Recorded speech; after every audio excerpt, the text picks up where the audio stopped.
Fala pessoal, tudo bem? Meu nome é Túlio. No vídeo de hoje a gente vai conversar um pouquinho sobre o Vigir 11, o fundo de crédito da Valora que investe em operações atreladas ao CDI.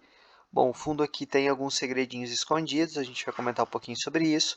Quero comentar com vocês também sobre o dividendo. Tenho observado aí movimentações do mercado, o mercado como um todo tem tentado se antecipar aqui a queda dos dividendos, então a gente vai conversar um pouquinho sobre isso. Bom, sem mais enrolação, então para início aqui do vídeo, pessoal, para já matar essa questão, o fundo tem uma taxa de 0,80 ao ano sobre o PL do fundo, uma taxa de gestão baixa, porém ele tem uma taxa de performance de 20% sobre o que exceder o CDI, provisionada diariamente e paga semestralmente nos meses de julho e janeiro. Sim, então no mês seguinte, próximo dividendo, a gente vai ter esse desconto, né, o pagamento, na verdade, da taxa de performance. Então, isso pode afetar um pouco o dividendo ou não, depende das reservas do fundo. Além dessas taxas, a gente tem aqui a taxa de administração de mais 0,20, então taxa fixa aqui de 1%, tá? Vamos ao que interessa. O fundo encerrou o mês de maio de 2023 com a totalidade de seu patrimônio líquido alocado em CRI, distribuído em 54 diferentes operações, num total investido de 1 bilhão. Os demais recursos estavam investidos em instrumento caixa. Então aqui um fundo bem diversificado, 54 operações. Adiante a gente vai ver sobre a saúde dessas operações. Bom, ao longo do mês de maio, o fundo adquiriu 55,9 milhões em 6 operações distintas, das quais 5 já existentes na carteira e todas indexadas em CDI. O fundo investiu 22,3 milhões no Criport 14E 1S com cupom CDI mais 4,9 ao ano, uma taxa bem interessante, né, pessoal? Além disso, o fundo investiu adicionalmente 12,9 no CRI Tecnisa, um CRI aqui que a gestão tem uma exposição interessante, mas é um CRI mais high grade dentro aqui, é óbvio, da característica do fundo. 9 milhões no CRI Inter, 5 milhões no CRI Tecnisa, novamente, só que aqui é uma segunda tranche, né? Até o mesmo CRI, só que foi pago em duas tranches.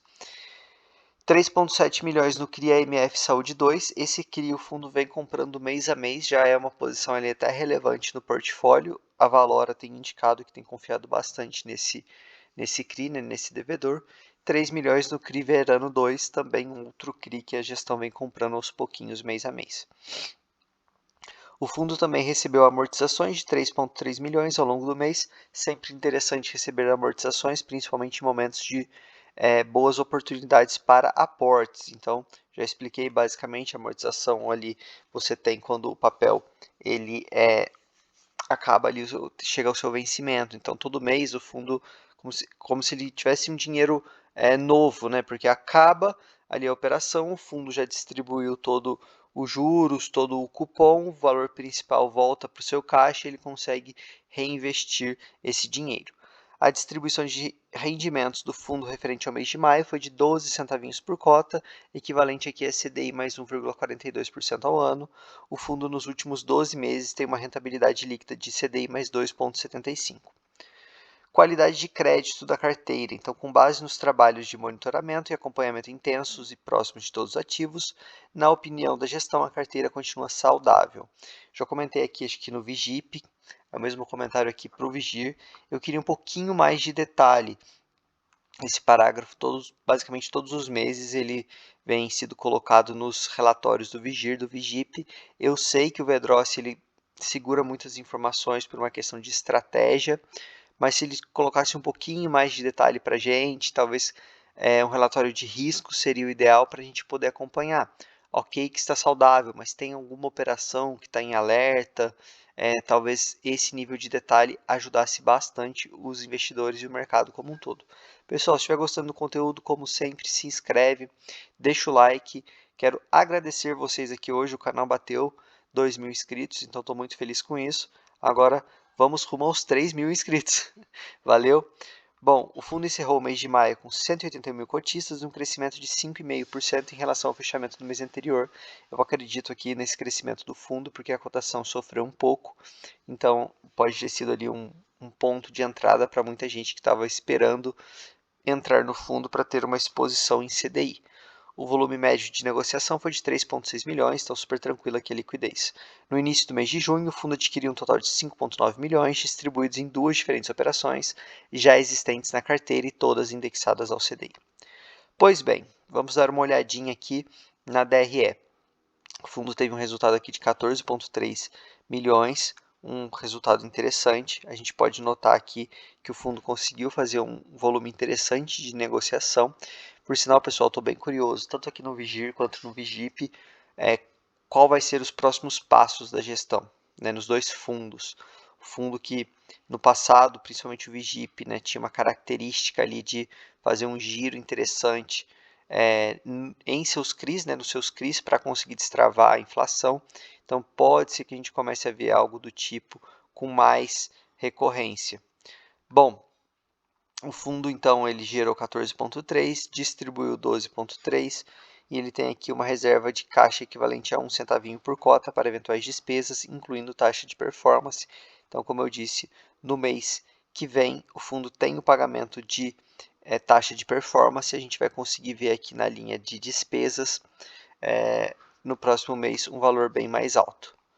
Bom, algumas outras coisas que eu queria comentar com vocês. O fundo da Valora, ele tem como característica, então, ficar 100% exposto em CRIs, tá? Ou bem próximo disso. Nesse momento aqui, a gente pode ver que o fundo está 100% alocado em CRIs. E o fundo busca a exposição majoritária em CDI. Obviamente, CDI com um prêmio. Essa é a grande característica da Valora. A gente tem o Vigip exposto em PCA e o Vigir em CDI. Se a gente der uma olhadinha aqui, então o fundo tem 95,3% exposto em CDI e 4,7% exposto em IPCA. E por que que o fundo fez isso? Acredito eu, a gestão não trouxe essa informação, seria até legal se ela trouxesse, que essa exposição ela pode se dar por dois motivos. Caixa, às vezes você tem ali um valor para investir, só que você não encontrou uma operação com risco-retorno adequado, então você tem ali uma operação em IPCA para utilizar como caixa. A Valora tem essa característica. Entretanto, tanto lá no Vigip quanto aqui no Vigir, a Valora ela coloca geralmente em operações muito líquidas e high grades para se utilizar de caixa, geralmente essas operações aqui com maior porcentagem do PL. Então, eu acredito que as operações em IPCA elas não estão sendo utilizadas como caixa, mas sim como um movimento oportunístico. Como todo mundo queria alocar em CDI, pela Selic estar muito alta, alguns devedores que queriam atrelar suas dívidas no IPCA, para conseguir esse dinheiro, tinham que aceitar taxas mais altas. Então, você tinha um devedor muito bom, com um perfil high grade, aceitando taxas muito altas para conseguir captar esse dinheiro em IPCA. Então, eu acredito que a gestão alocou nessas operações, que somadas dão 4,7%, com um viés oportunístico, porque quando a Selic cair, essas operações podem ter uma remarcação positiva. A gente deve notar uma migração do dinheiro, né, dos devedores e dos investidores, procurando operações em IPCA. Então, essas operações fixadas a taxas muito boas, com devedores muito bons, eles podem ser precificados de uma forma vantajosa ao fundo, que pode fazer o giro e conseguir um ganho de capital. Então, eu marquei aqui as operações. A gente pode ver que tem algumas operações com taxas boas, por exemplo, 9,5%, 10%, 12%. Claro, depende do devedor, depende de muitos fatores, mas pode ser aqui um grande segredo do fundo. Pessoal, o restante do relatório está igual ao do mês passado, a gente não tem nenhuma grande novidade, as operações continuam na mesma. Realmente aqui um relatório de risco seria bem legal. Quanto à queda de rendimentos, para finalizar o vídeo, ela pode acontecer com a queda da Selic. A gente não sabe até quanto a Selic vai cair. Se ela cair até o final desse ano em 12,5%, a gente ainda vai ter um dividendo bem interessante aqui no Vigir. No ano que vem a projeção é para ser 10%, então vai cair, mas ainda é um dividendo atrativo. E é o que eu sempre falo, para você ter uma exposição em CDI, você tem que pensar em uma exposição estrutural e não ser só um caçador de yield. Beleza, pessoal? Espero que tenham gostado. Deixa o like, se inscrevam. Lembrando, o grupo do Telegram está na descrição do vídeo. Valeu!